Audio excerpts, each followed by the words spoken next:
Martin Luther, 16th century. Christians should recognize God's wonders and learn from them to rely on Him. Why would we even want to despair?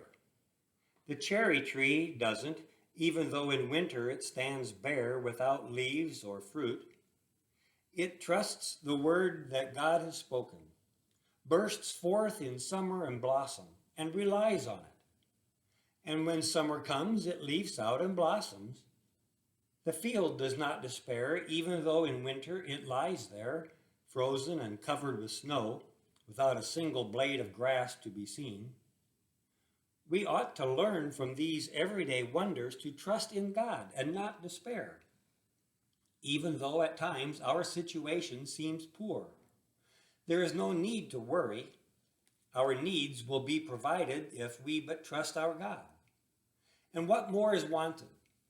If our needs are met and we are prevented from freezing to death or from starving, that is enough. If we have what we need, our hearts and bodies can be satisfied and we can be in good spirits and happy. On the other hand, when we have too much, greed and worry weigh down our hearts and bodies. Rather, we should be content with what God provides.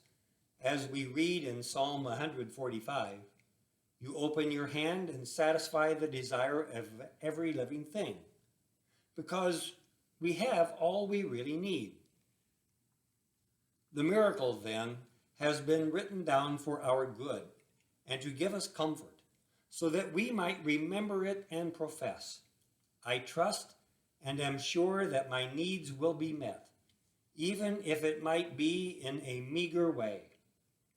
For the Lord has but 2 fish and 5 loaves of barley bread, and with them he fed 5,000 men, plus women and children, and everyone had enough."